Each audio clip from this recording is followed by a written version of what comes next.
Hello, everybody, and welcome to The Big Picture. I'm John DiSciullo in for Judge Penny Wolfgang, who is on assignment. April is National Child Abuse Prevention Month, and it's not just something to be concerned about during the month of April. It's unfortunately a problem that we should be concerned about all year long. Joining me via Zoom technology is Rebecca Stevens, and you may remember Rebecca from joining us on The Big Picture last year, right around this time. Rebecca is the director of the Child Advocacy Center at Best Self Behavioral Health. And let me just read some statistics before I get into our discussion with Rebecca. 4 out of 5 abusers of children are the victim's parents. And in 90% of child sexual abuse cases, the victims know the perpetrator. 1 in 10 children in our community right here in Western New York will be sexually abused before their 18th birthday, and 90% of those cases will go unreported. 5 children die each day, due to abuse, and there are nearly 700,000 children that are abused in the United States annually. Those are some sobering statistics. Rebecca, you would think that as a culture, we would have grown beyond taking abuse out on children. Why are these statistics, do you think, so high? Well, unfortunately, children are the most vulnerable members of our community with little access to resources to ask for help. It's certainly an epidemic. The good news is that it's something that's entirely preventable, and that's why we want to talk about it, so we can make people more aware that it is happening and let them know what they can do if they suspect that it's happening. And tell us about your role at the Child Advocacy Center, a little bit about yourself and a little bit about what that center does. Thank you. So the Child Advocacy Center is a unique multidisciplinary agency here in Erie County. We provide for the investigation, evaluation, treatment, and prevention of child abuse cases, primarily sexual abuse, but also physical abuse, or if children are witnessing violence in their homes. And what we do is we have forensic interviewers, we have medical forensic experts, and we partner with local agencies such as all local law enforcement, the district attorney's office, child protection, Oishei Children's Hospital, as well as Best Self. We provide the mental health and victim advocacy services. And what we do is when a child discloses that something has happened to them, we bring that child to the center, we bring all the partners there so that the child only has to tell their story once with all the partners present. They don't have to repeat that trauma over and over and over again. We really just allow them to tell their story in a safe environment and give them options for what their next steps were, what their steps, and hopefully provide them with safety and hopefully justice and healing. Well, certainly the protection of the child after such a terrible encounter is absolutely paramount. And yet we hear about some situations, particularly where we've heard with clergy abuse and in scout abuse, Boy Scouts and Girl Scouts maybe as well, where people don't come forward, and they come forward later in life because of this, just the scarring and the emotional embarrassment that some people have with that. Are you finding more and more that people are coming forward earlier and not harboring that internally? It's hard to tell. I think it has become more readily reportable or reported in the more recent times because there's been such attention to it in the media.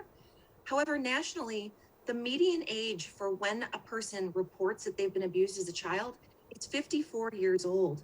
So that's a long time to be suffering in silence and dealing with possible drug addiction, mental health issues, trauma. It's a lot of potential negative side effects from not overcoming that shame or fear of telling, and there might be retaliation or consequences to the family based on telling. So there's a lot of moving parts that sometimes go with abuse cases. I know that as somebody in your role, you must see things that are very, very difficult to listen to and to absorb. How do you channel this personally and offer advice not only to the child, but also to other family members who just get caught up in this situation, not that they are the perpetrators, but that they're just connected overall? Well, I think as social workers, the most important thing that we know is that our role, our job is to be there for that person and to make sure that that person feels heard and supported. So my entire job is to not make it about me and to just listen to them and provide whatever resources I can to them. And when I go home at night, then it's my responsibility to take care of myself so I'm not having nightmares or experiencing negative effects of dealing with these issues. But really, that's the role of a social worker, is to be entirely about the other person and make sure that their needs are taken care of. You mentioned cooperation that Best Self Behavioral Health has with other agencies and law enforcement. I've heard sometimes, Rebecca, that when people go to various agencies, they feel like sometimes there are a lot of laws that get in the way. Do you find that legally you have trouble moving that forward because of some of the legal ramifications that happen, even after an alleged abuse is reported? Well, I think there are two different aspects of child abuse cases in particular. Certainly, there's the family court issue where even if somebody can't be prosecuted criminally, maybe the child is able to be removed from that home and put with a family member where they might be more safe. So certainly there are different aspects to legal consequences, whether it be family court or criminal court. Criminal court certainly does have a lot of barriers that allow cases to move forward, A, quickly, but B, often. In most cases of child abuse, because kids don't disclose soon enough, there tends not to be evidence. So having it be the word of a child versus the word of adult often gets very difficult to prove. Nationally, the numbers are less than 4% of cases are prosecuted. But the good news is, of the ones that are prosecuted, our local prosecutor's office has a 98% conviction rate. So they really take these cases seriously and do their best. That's good to hear that locally there's much more call to action. The last time that you were here with us, Rebecca, on WBBZ-TV, it was when COVID pandemic first started, really, and it was a time of great confusion for all of us. But one thing that was a leveler was that everybody was sort of together. And in some cases, families were forced to be together, even though maybe that dynamic was not always as positive as it could be. Are you seeing a rise in child abuse cases as a result of the pandemic, with more people coming together, whether the core family or other members of the family unit under the same roof?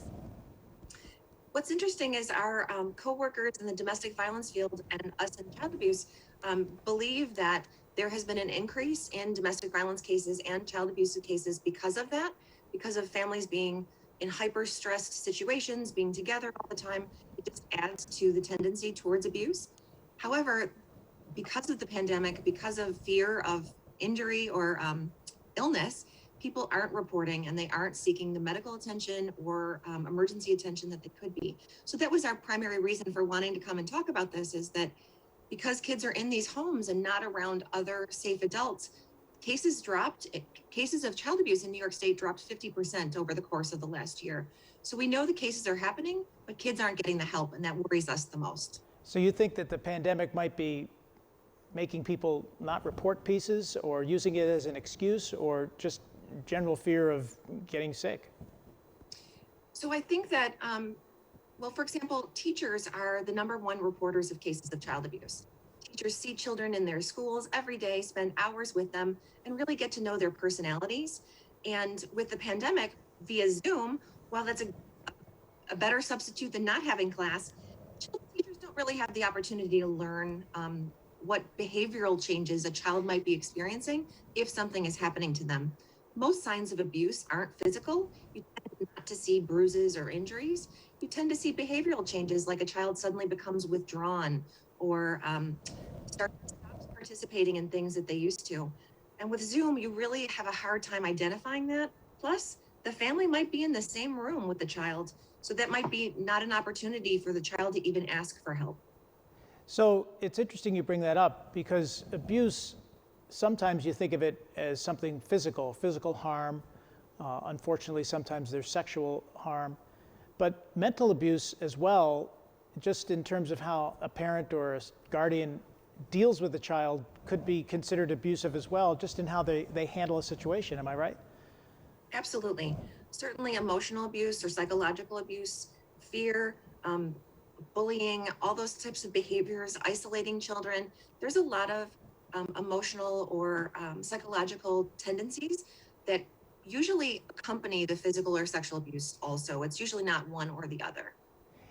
With Best Self Behavioral Health, Do you, when you hear of a situation, work with a family ongoing with a situation that you might think might happen again?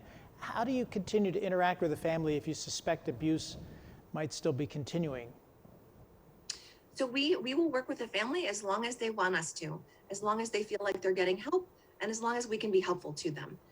And same thing with our best self, our therapists and our all of our treatment providers. They certainly will provide services as long as they can be helpful to a family. All of us as social workers are mandated reporters. So if we suspect something is going on, we're required by law to call Child Protective Services. So we make those calls and we let the CPS professionals do their investigation. You know, we talk about April being Child Abuse Awareness Month, but it really is something that we really should be concerned about all the time. Why April? Why was April selected, and what's happening during this month to bring more awareness in addition to interviews like this? That is a fantastic question. I've never been asked why April. I honestly don't know why April, but April is also Sexual Abuse Awareness Month, so it could be that, tying both the Sexual Assault Awareness Month and child abuse to the same month. What I do know is the pinwheel is the national symbol of child abuse prevention. And the reason that they chose the pinwheel is that the pinwheel is fun and joyful, and it spins and looks childlike, and it represents the kind of joy and happiness that we want children to have in their childhood. This April, in recognition of that, we've had a number of things go blue, meaning people wore blue like I am today, or places such as the library or the electric shower lit blue to recognize Child Abuse Prevention Month. But also there's over 40 pinwheel gardens in Erie County right now representing Child Abuse Awareness Month. We've got many partners that wanted to show their support of preventing child abuse and have planted pinwheel gardens in the hopes of spreading the word. So we're very grateful of that. So people should look in their neighborhood and see if one's around. They should, and they should be aware of it. Sometimes you do have to just identify a certain time to bring about change and to bring about some awareness. I have my blue tie on as well. We're going to continue our discussion here on The Big Picture with Rebecca Stevens, who is the Director of Child Advocacy at the center there at Best Self Behavioral Health. We're going to continue our very important discussion about child abuse, not only across the country, but here in Western New York. We'll be back right after this.